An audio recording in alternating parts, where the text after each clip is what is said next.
and courage, they help children learn how to interact with the world.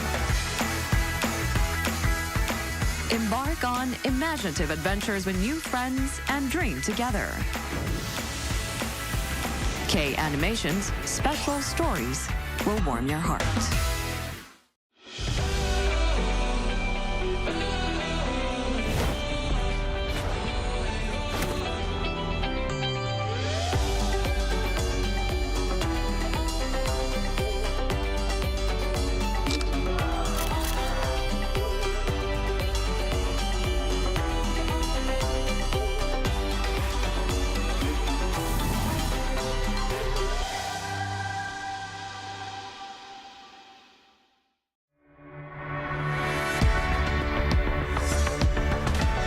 We change today, inspiring daily life. We create tomorrow, inspired by innovation.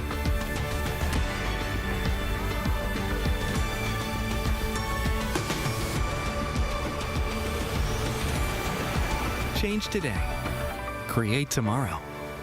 Lotte.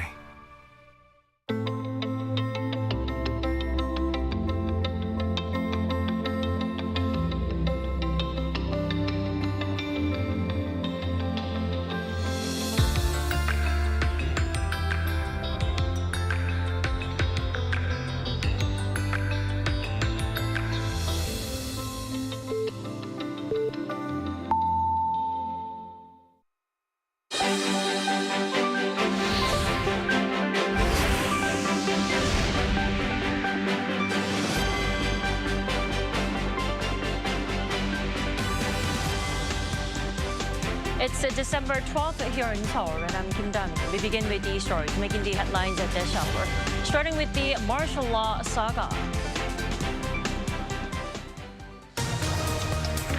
The police's hours-long attempt to raid the top office ended with the collection of limited information and documents, with the Presidential Security Service blocking the raid.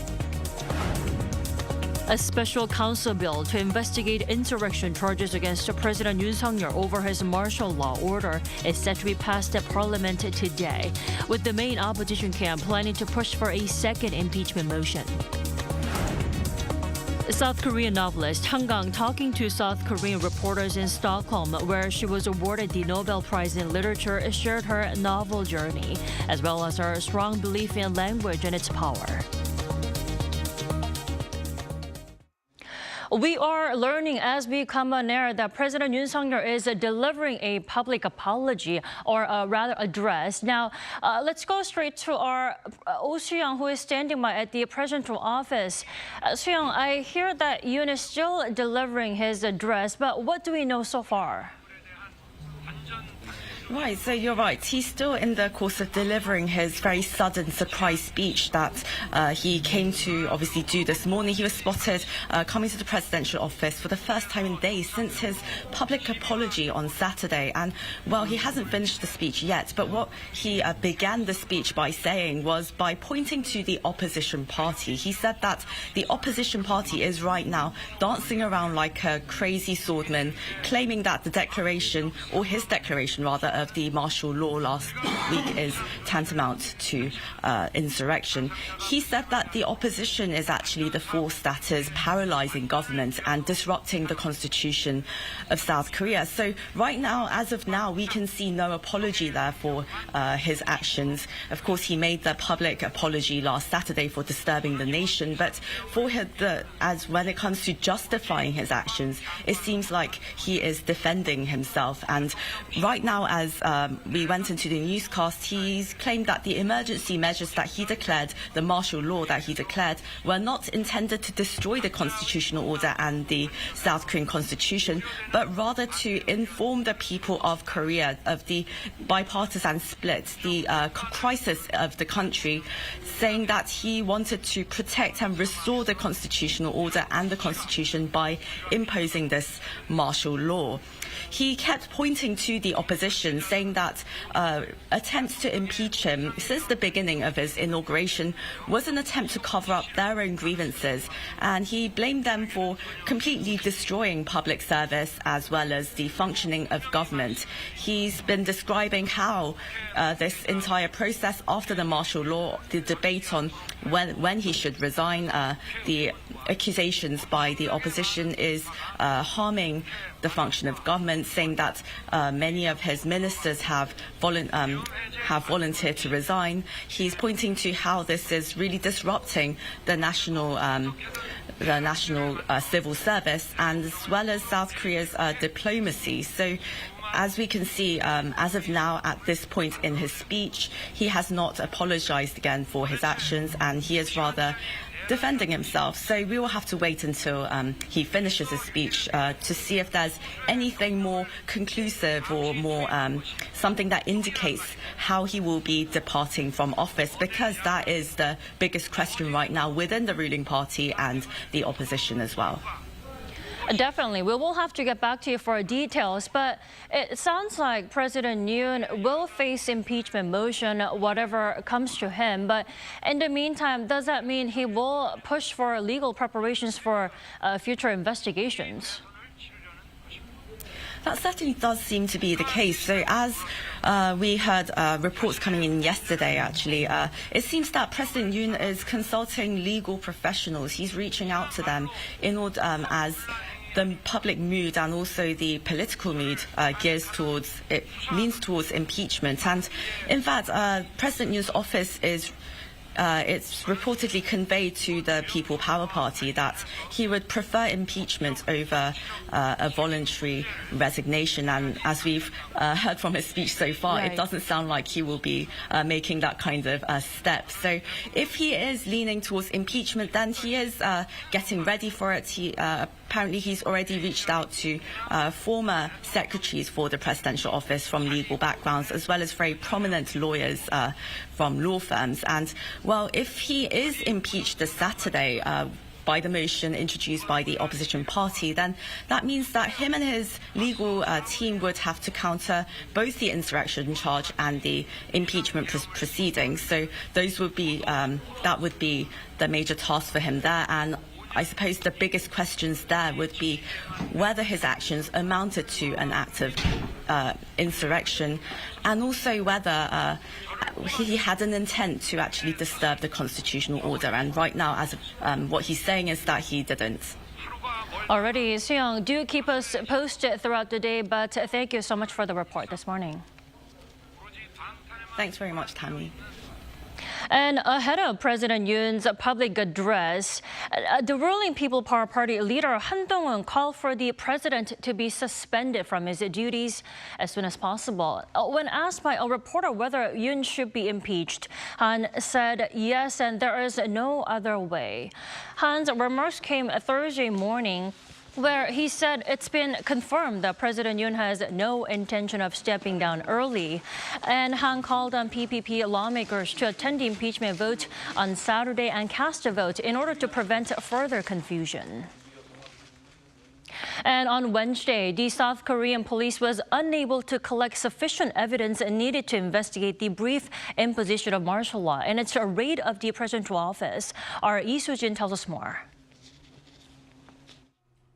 In a dramatic escalation of the probe into President Yoon's brief imposition of martial law last week, the South Korean police were blocked from raiding the presidential office on Wednesday, ending in a tense standoff with security. A total of 18 investigators arrived at the presidential compound at around 11:45 a.m. that morning to gather materials that would show whether Yoon had committed insurrection when he declared martial law on December 3rd and deployed military forces to the Nat'l Assembly. But they were unable to enter the presidential office building after a standoff with the presidential Secret Service officers for nearly 8 hours. A representative from the police told reporters that they were only able to collect a very small portion of the information needed. Police were able to raid the police headquarters as well as the offices of the Seoul Metropolitan Police and the National Assembly Police Guards on Wednesday. The raids come as opposition lawmakers are planning to reintroduce a motion to impeach Yoon for a short-lived imposition of martial law. And on Wednesday afternoon, the prosecution questioned former Defense Minister Kim Yoon, the first figure to be formally detained for 5 hours, probing allegations that he recommended the imposition of martial law to President Yoon and investigating the specific roles of those involved. Kim had attempted suicide the previous day before a formal arrest warrant was issued. Shin Yong-in, the Commissioner General of Korea Correctional Service, told lawmakers at the National Assembly that Kim was placed in an isolation room and that he remains in stable condition. And in an effort to streamline the investigation, 3 agencies, the Police, the Defense Ministry, and the Corruption Investigation Office for high-ranking officials, announced the launch of a joint investigation team. There have been instances of overlapping requests for search and arrest warrants, as well as concerns over the dispersal of evidence with multiple agencies conducting investigations. But with the exclusion of the prosecution from the joint team, which expressed its surprise and displeasure over, the investigation is now expected to be conducted by 2 separate investigative bodies. 이수진, Arirang News. And today, Parliament is expected to pass a special counsel bill to investigate treason charges against President Yoon over his martial law declaration. While the main opposition party pressing ahead with a second impeachment motion. Our correspondent Shin Ha-young has this report. A special counsel bill to investigate insurrection allegations against President Yoon Suk-yeol's martial law order will be addressed during Thursday's plenary session.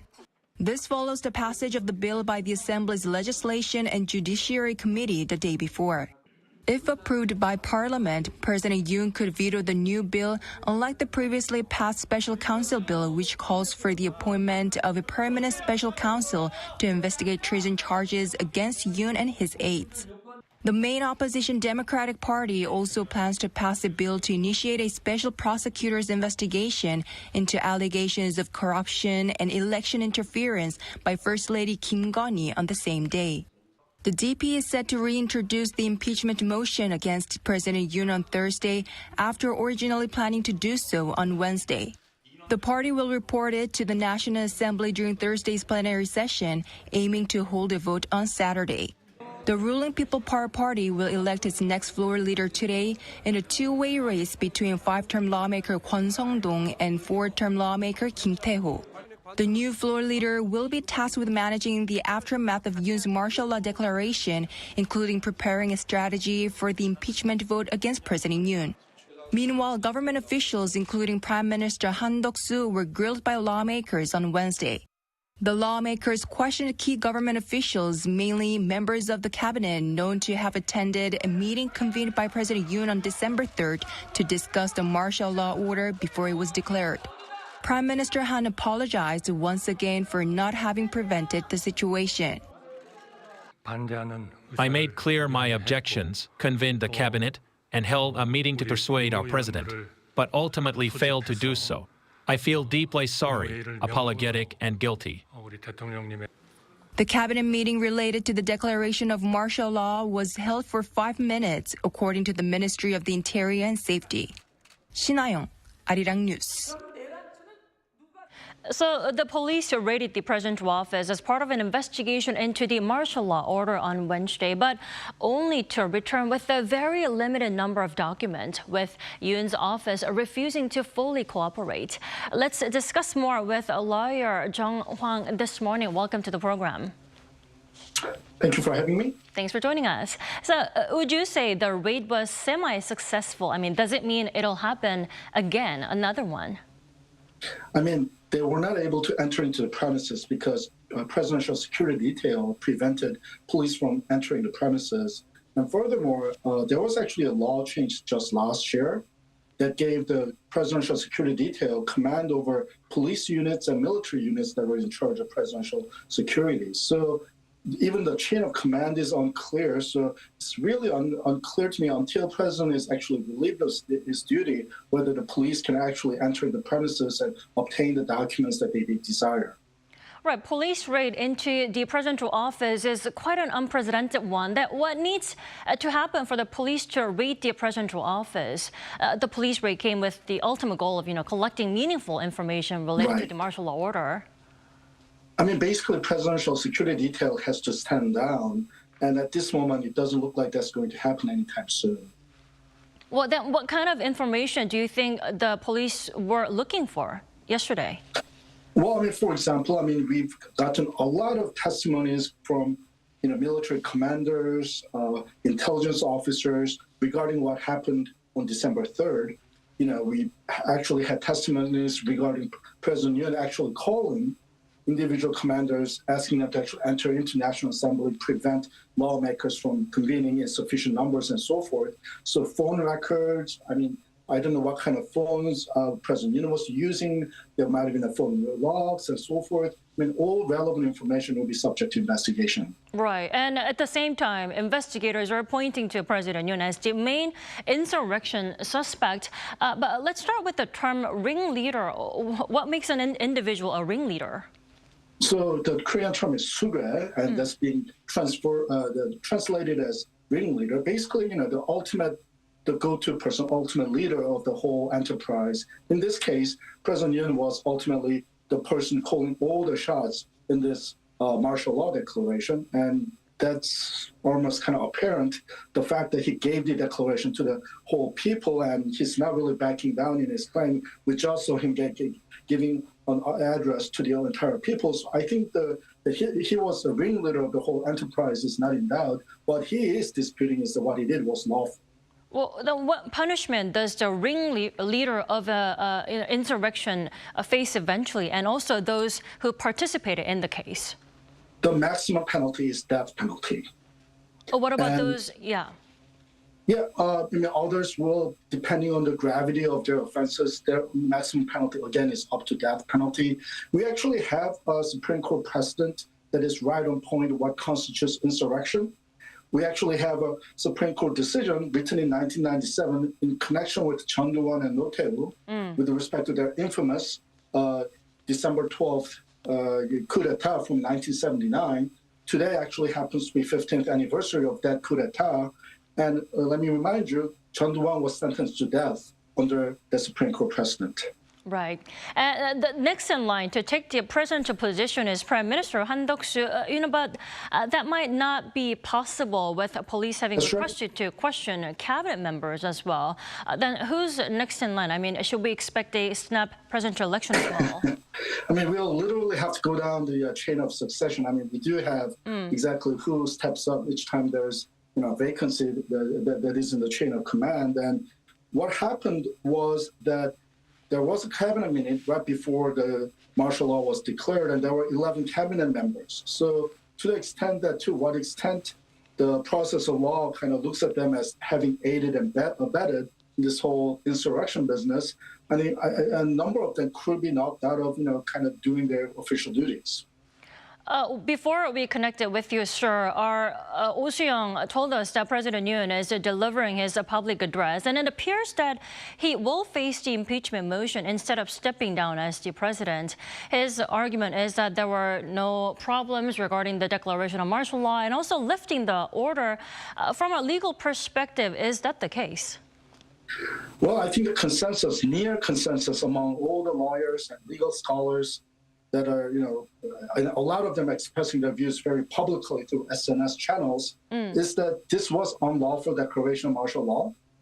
We do have very clear language in the Korean Constitution, namely Article 77, that martial law shall be declared only during war or war-like situation. And I think it's near consensus that South Korea right now is not facing a war or anything close to that. So therefore, the prerequisite for declaring martial law is not met. Therefore, it was an unlawful martial law declaration. And I think no matter how much President Yoon would like to argue otherwise, I think his argument is not likely to carry the day for the most part. Alrighty, thanks so much for connecting with us this morning. We appreciate it. Thank you very much.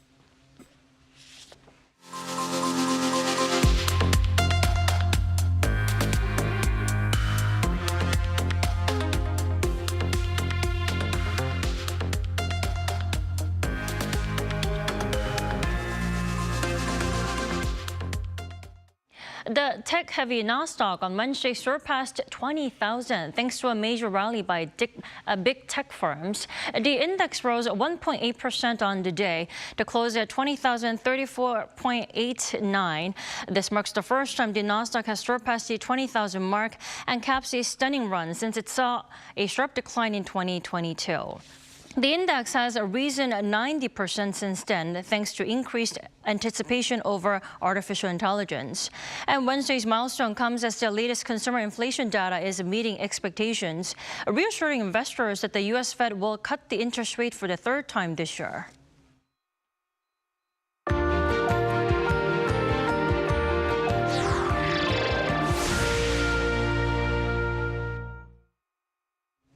Just a day after making history as Korea's first Nobel laureate in literature, author Han Kang took her time in Stockholm to speak with the Korean media and share her thoughts on her groundbreaking win and also what lies ahead.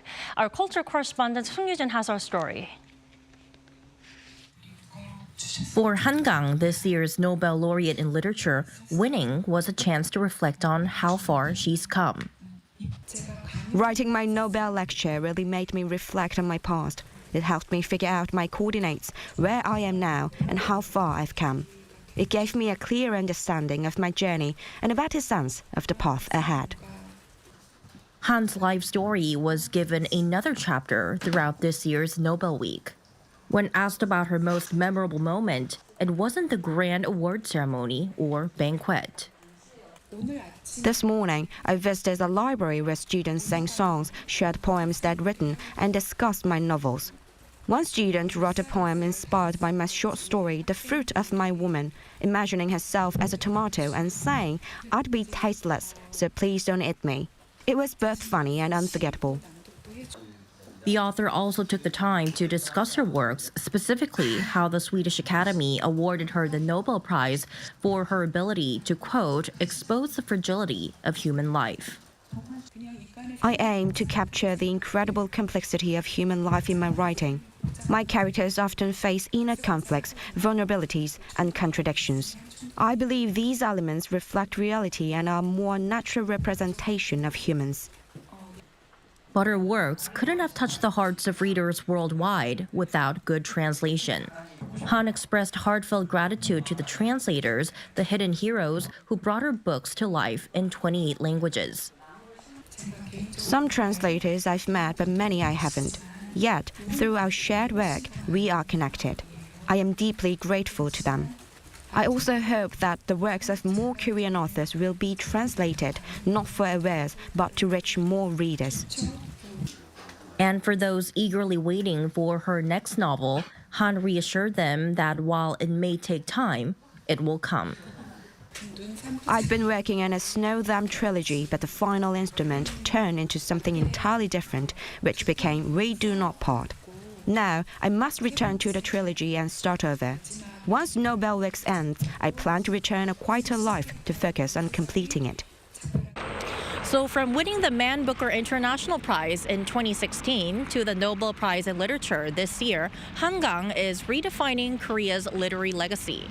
What stories she will pen and what milestones she'll achieve more remain to be seen. Song Yujin, Arirang News, Stockholm.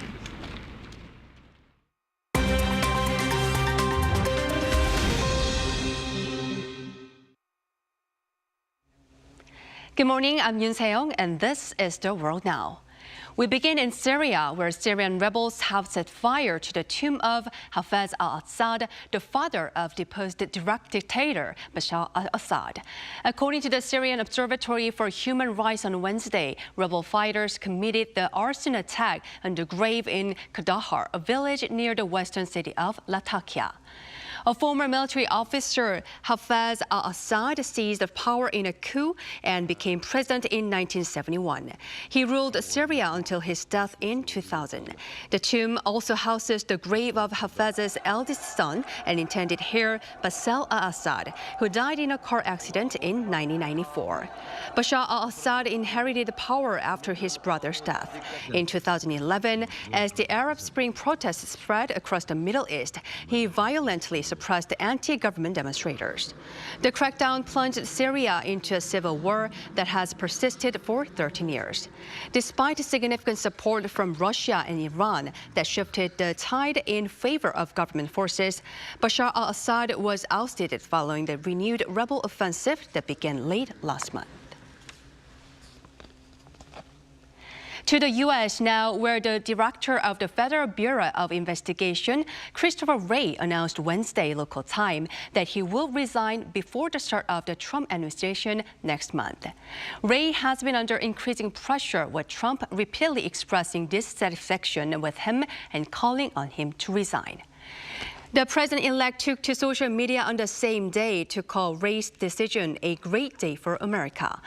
Meanwhile, Wray's replacement, 44-year-old former chief of staff to the acting Secretary of Defense, Kash Patel, who Trump tapped for the post on November 30th, said he was looking forward to a smooth transition. Wray was appointed to the role by Trump in 2017, but also led an investigation into Trump over allegations of mishandling classified documents. FBI directors are appointed for 10-year terms to reduce any appearance of political bias. Haiti has reopened its main airport after a month-long shutdown. On Wednesday, the Haitian Prime Minister's office and aviation authorities announced the reopening of Port-au-Prince Toussaint Louverture International Airport. It was closed on November 11th following an incident in which a Spirit Airlines flight from Florida was hit by gunfire while flying over Port-au-Prince. No injuries were reported, but the attack led to the suspension of airport operations. On the day of reopening, heavily armed police officers set up checkpoints around the airport to control traffic and ensure security. Haiti, often regarded as the poorest country in the Western Hemisphere, has been gripped by escalating gang violence since the assassination of President Jovenel Moïse in July 2021. According to the United Nations, nearly 5,000 people have died due to violence in Haiti this year alone.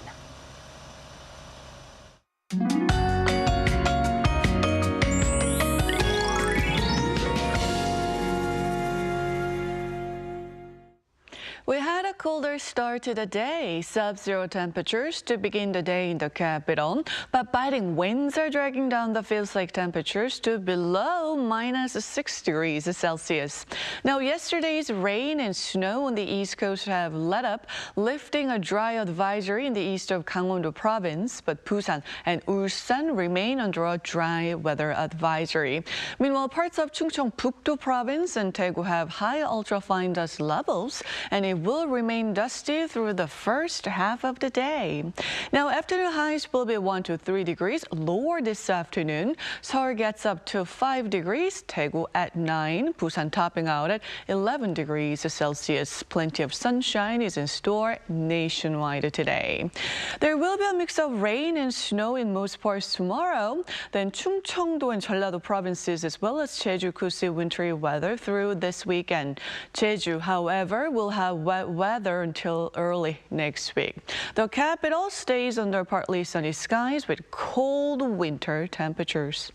Well, that's Korea for you, and here's a look at the international weather conditions.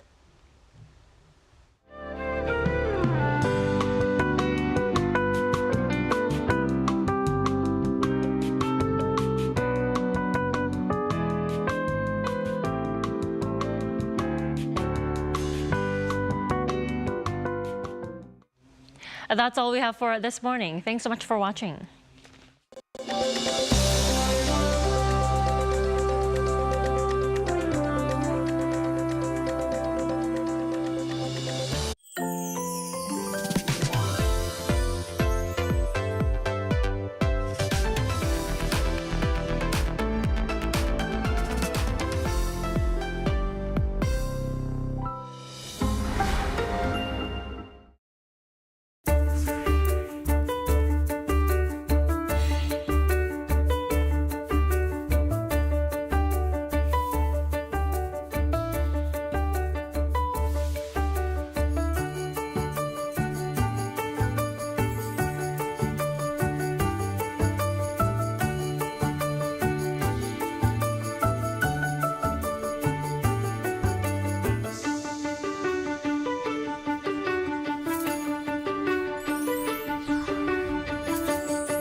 How to survive in Korea. Barbecue restaurants. Step 1. Taking care of your clothes. Put your jacket in the plastic bag. Seal it tight. If the stool flips open, store your clothes inside. Wearing light colors? Grab an apron. It's the best defense against oil splatter and smoke. Step 2. Bottomless side dishes. Basic side dishes at a barbecue restaurant. Eat, and eat as much as you want. Side dishes come with free refills. Oh, and if you don't see this sign, just ask, 사장님, 여기 밑반찬 좀 더 주세요. Simple, isn't it? Step 3. Grilling meat. There are various kinds of samgyeopsal in Korea. Place the meat on the grill. Turn it over when golden. And again when it looks done. Again and again and again. Step 4. Sam style. You aren't taking bites of sam like a taco, are you? In Korea, we have it in one bite. A pro tip here. Add only as much as you can handle in a bite. Gotta avoid awkward situations. Step 5. Enjoy the perks. After the meal, enjoy the perks offered as a Korean restaurant. Fabric refreshers get rid of the barbecue smell, while mint candies freshen your breath. Did you survive the barbecue restaurant? Hang on. Are you here with someone you want to impress? Then let's skip the garlic. Who knows what will happen?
We change today, inspiring daily life.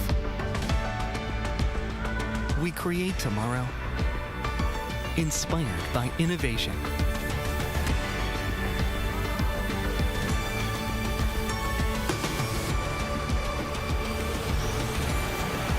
Change today, create tomorrow.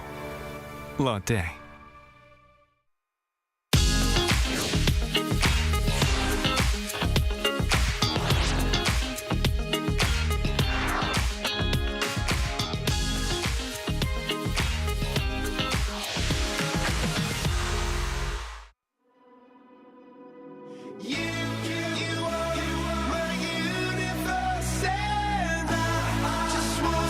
We're here to bring a new type of news show.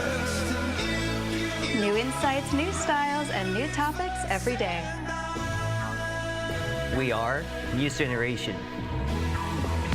bringing news just for you. Good morning, everyone. It's Thursday, December 12th, and welcome to News Generation. I'm Cheska Dain-hong, and I'll be replacing our lovely Song Yoo-jin throughout the week. She'll be back with us starting next Monday. Now, in the studio this morning, we're joined by Brooke Prince. Hello, lovely to see you. So lovely to see you, and Kang Won-ju. Happy Thursday. Welcome to the studio. Now, both are here to speak on behalf of people in their 20s and 30s. Now, it's Thursday, so let's begin with this morning's keyword news prepared just for you. Now, today's keyword is Han Kang Nobel Prize. Now, this Tuesday, writer Han Kang became the first Korean and first Asian woman to receive the Nobel Prize in Literature. At the award ceremony that took place in Sweden, she gave a poignant speech saying, quote, "The work of reading and writing literature stands in opposition to all acts that destroy life. And in the darkest night, there is language that connects us to one another." The speech will have lasted for about 4 minutes, touched upon the importance of empathy and human connection, which really runs through in many of her own works. Now, this is most certainly a monumental time for all of us, and if you have been following us at News Generation, we've committed a couple of episodes to, talk about her work, and her speech definitely highlighted the importance of unity through literature. So we're going to turn to our panelist here, and could you briefly share your thoughts and takeaways from her speech? Yeah, I was so touched by her speech. First of all, I can't pinpoint what was the thing that really touched me inside, but everything from her speech, her voice, her attitude, and how the sincerity that she showed towards the literature throughout the speech, that really kind of resonated with me for a while. Her speech was last about 4 minutes, I think, as just you mentioned, but it will last a lot longer than 4 minutes for me. And That's a beautiful statement. one phrase that that really resonated with me, besides what you mentioned just earlier, was I have wanted to know the reason we are born, the reason suffering and love exists, and the question that has been asked by the literature for thousands of years.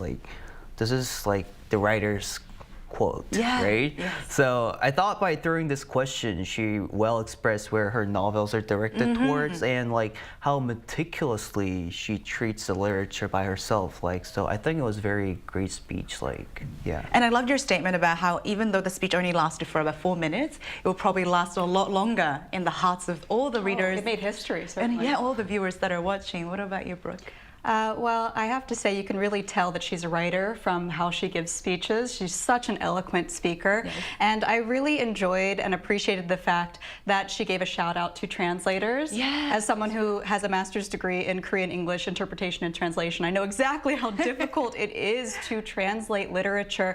And I really love that she pointed out that even though she hadn't met all of her translators and interpreters, she still felt a connection and a bond with them, which really exemplifies the theme of unity. And I also think her speech resonated with people because we can all remember what it's like to feel healing through books. I remember when I was a kid and I would curl up with my favorite book on a bad day. It just made everything better, right? And every time you go into a new story, you meet new characters that have different emotions and motivations and tensions. And so I think through reading, you can increase your own emotional intelligence and empathy. And I think that's really what she was emphasizing, is that we can connect to people through books. I love that statement that you just mentioned, and I think people who are watching this or have heard about the news of Han Kang, winning the Nobel Prize, really find the beauty and the magic in reading once again. So that was our keyword news for this Thursday. Now, moving on to our main discussion of the day, we have something very sweet prepared for you, and I mean quite literally. Take a look at the screen to find out more. Do you have a sweet tooth? With the rise of popularity in K-content and K-cuisine, more people around the world are craving something sweet and special from Korea. From rice cakes to seasonal snacks, K-dessert has captured the attention of global fans. What is your favorite K-dessert? It is almost impossible to talk about K-culture without K-food, and today is all about Korean sweets, especially popular among young people. And Brooke, you and I already have a sweet tooth. So excited. This is our very favorite topic. I hope our viewers are excited. Now, Moonju, how and why are K-desserts gaining so much popularity? Yeah, I think MZ generation is probably the group most familiar with K-dramas and K-movies, right? Yeah. Especially those from over-the-top platforms or the OTT platforms like Netflix or something. And And from those platforms, Korean original series are grabbing global attention. So, like for instance, Sugar Honeycomb, we say 달고나 in Korean, from Squid Game 1, a series that engaged so many global fans, and is expected to release season 2 shortly, as we talked about. Just yesterday. Yeah, just yesterday. Has attracted global MZers. So not only did they want to try it, but they also wanted to so many global fans, they try to make one themselves and cut it into shape of umbrella, which is very increasingly interesting moments of the show, of Squid Game 1. And also the song 밤양갱, Chestnut Jelly in English, by Korean K-pop singer BB, became a sensation in South Korea, which kind of naturally led so many global fans to be interested in this Korean traditional desserts. And so these being only some of very many examples, we can say a tremendous global interest in K-contents naturally induced so many global MZ Korean fans, global fans to be interested in K-dessert and K-food. Yeah, and Munju, as you mentioned, K-food and K-content are quite obviously inseparable when it comes to, Squid Game or music. I think they're all very much tied together. Now, Brooke, there are also some very traditional desserts that are becoming popular. Could you introduce some for us? That's right. Well, I actually just came back from the U.S. I went there for Thanksgiving, and I have to say we had more desserts on our table than actual food. And one of my sisters even asked me to bring her some convenience store snacks because she has been watching these viral videos of Korean food. Oh my God. And so she wanted to try as many as I could fit in my suitcase. So as you can see on screen, I really tried to give her a nice variety of foods. And one of the snacks she really liked was a dessert. It was bang filled with cream and red bean paste, which is one of those quintessential Korean flavors, right? It's a very popular ingredient in Korean desserts. You can also find it in bulgompang, which is a fish-shaped bread that's filled with that yummy red bean paste. It's a very popular street food dessert that is especially tasty during the cold winter months because it's nice and warm and soothing. Some of my other Korean desserts include yagwa, which is a traditional Korean honey cookie, and hodok. I love hodok. It's a pancake that has a delicious sweet filling. Now, just like my sister, there are many young MZers that are really discovering Korean foods through social media. One of the big examples I have for you today is called gurdok cereal. This has recently gone viral. What people do is they buy these rice cakes filled with honey. That's the gurdok.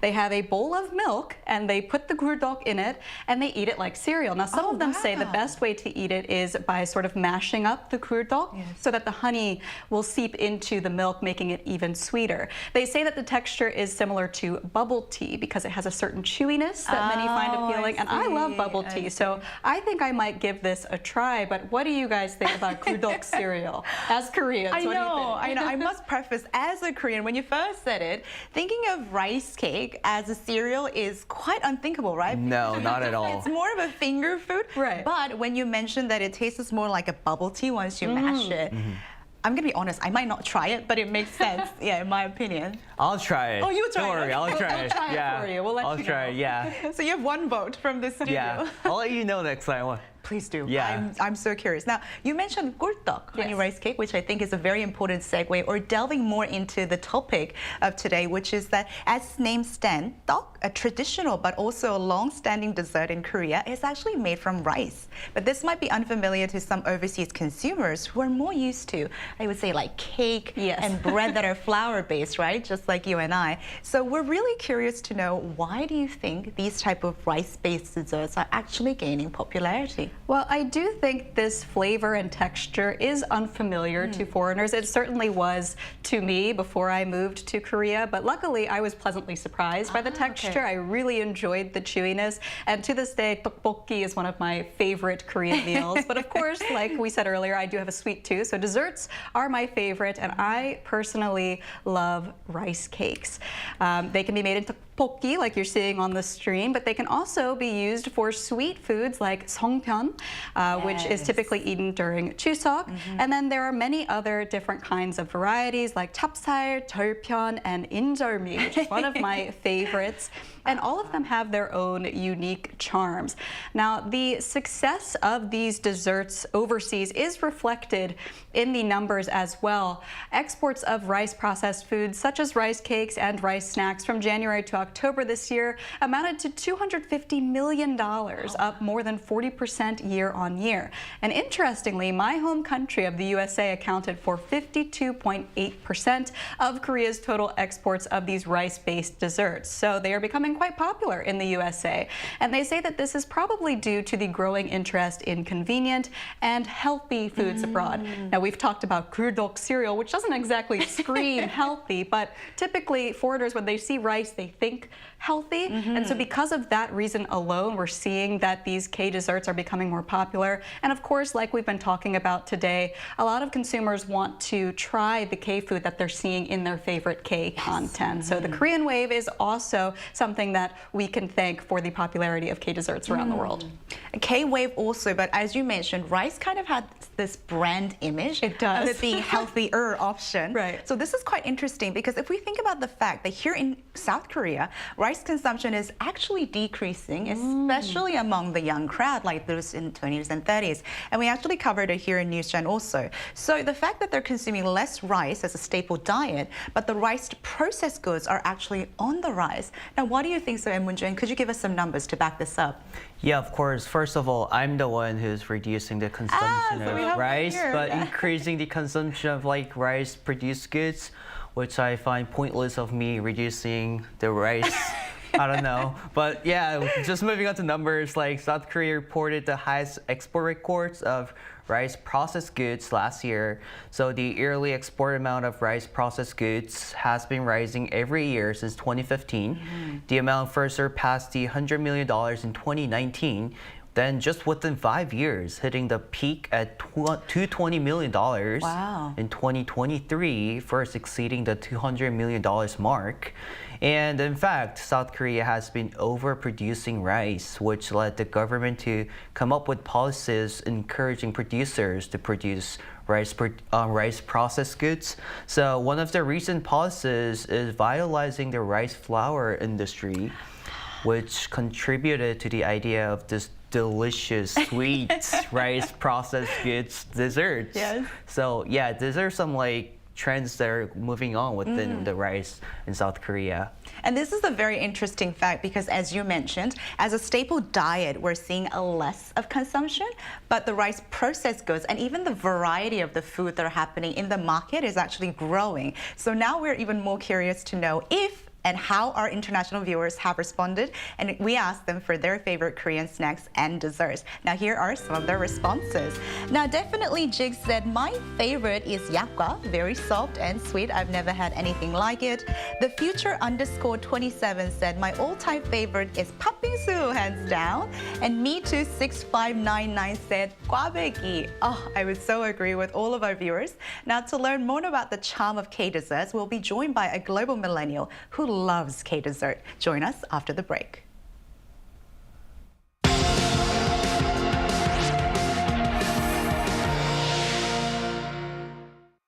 NewsGen wants to hear from you. Go to YouTube and search our channel Arirang News. Click Community and leave a comment down below. Make a new type of news with us. Today we're joined by Madina Gaibuliyeva, an Uzbeki millennial who loves K dessert. Good morning, Madina. Good morning, everyone. Hello. Hi, thank you so much for joining us. Now let's talk about some delicious and sweet stuff. Now, how popular are K desserts in your country? In my country, it's really famous because of Korean drama, K-pop, and K-beauty. It's getting more popular in Uzbekistan, even Korean desserts. And there are a lot of cafes and dessert shops like specializing into Korean cuisine, as well as to the Korean desserts. The most popular dessert in my country is bingsu. It's shaved ice desserts. This is really refreshing. Why it's enjoyable and favorite dessert of the Uzbek people because it's really hot in summertime in Uzbekistan, and people mostly look for some desserts, some sweets like refreshing. And the other dessert is tok, which is rice, Korean rice cakes. It's also famous. In Uzbekistan, we have in every region, we have Korean education centers, and their students are already well known about Korean desserts. Even they make by themselves and really enjoy the rice cakes. Yes, I'm also was a teacher when I was in my home country, so we could make a talk and some Korean cuisines and could enjoy it. That's fantastic. And also, yes, and also when I went to Uzbekistan last time, I realized that there is a special place which called Seoul Moon. Now it is the area where you can try Korean desserts. And that time I tried talgona in Uzbekistan, so it became really famous after the Squid Game drama. Yes, yeah. Hi, Medina. Thank you so much for being with us today. So you talked a bit about some of the favorite desserts in your country in general, but we're curious, what is your personal favorite pick when it comes to Korean desserts? And could you give us your recommendation? Yes, my favorite Korean desserts are really two. The first of them was 붕어빵. It was the first dessert which I tried after coming to Korea. And I really didn't know about it before, about this dessert. But after trying it, I really use it to eat it, to try it every day after my classes. So I love that the red beans inside of 붕어빵 and creamy one. And the other, my favorite Korean dessert is bingsu. Yeah, I like it really. It's how to say, you can choose by yourself what to put there. Maybe some fresh fruits. You can choose like mango or some like melon, kind of, and it's really soft. Yeah, interesting. And again, thanks for joining with us today. Our last question for you today is: are there any items you've only heard of and curious to try it? Sorry. Oh, could you repeat the question? My last question was, are there any items you've only heard of and curious to try it by yourself? Oh, yes. If you know, it's really, nowadays, it's really popular Dubai chocolate. And I'm really curious to try here in Korea, Dubai, in Dunkin' Donuts, Dubai Donut. So I want to try it because it's not, I think in my opinion, it's not only dessert or only like sweet something, but it connects like tradition, and it connects the country's tradition, and I'm really curious to try it very soon. Medina, we're so happy that you joined us, but we're also really happy to hear that K-dessert is actually becoming very popular. So thank you so much for sharing that with us today. Thank you for having me today. Thank you. Thank you. Thank you. Now, for those of you who are watching, some might be actually curious about where and how they can get their hands on these delicacies that we have talked about so far. And it actually seems to be really gaining popularity, as we heard from Medina. So could you help us out here, Book? Yes, like I said earlier, I did just come back from the USA, and I was very pleasantly surprised by the sheer presence of Korean products. Everywhere I went, I could find them on the shelves, I could find restaurants to go to. So I think as the Korean wave really positively influences the popularity of these Korean products, we're going to see them become more accessible and easier to find in other parts of the world. So if you are lucky enough to live near a Korean supermarket, I would recommend going over there and checking out and trying some of the many products that we mentioned today. If you do not live near a Korean supermarket, don't worry. You can also order many products from many online retailers, or if you have a relative who lives in Korea like myself, you can just be like my sister and ask them to bring you a whole suitcase full of snacks. You can always resort to your family chances. That's right. Yeah, what about Munju? Where else could they access these Korean delicacies? Family chance is the best. But if you don't have a family chance, you don't have a supermarket nearby, you could try yourself. Let's do DIY. So actually, the recipes for various K desserts are all available online. That's very true. And it's very easy to like try it yourself. So you can start with sugar honeycomb, like 달고나 we talked about. And also there's a thing called kurungji, which is a combination of croissant. It's and good. yeah, it is very good. Croissant and nurungji. So and they're very easy to cook. So I'm a very bad cook, but I will try someday. So let's try it together, DIY together. Yeah. You know, Munju vouched for it. Even if you can't cook, he did say it's easy. So you have the option of using family chances or going to the Kmart or doing it on your own.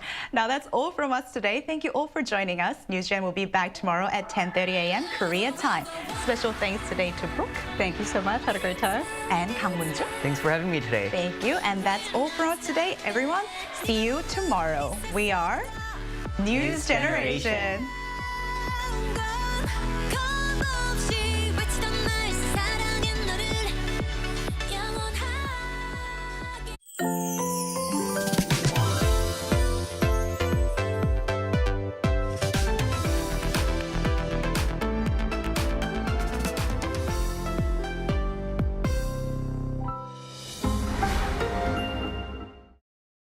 How to survive in Korea.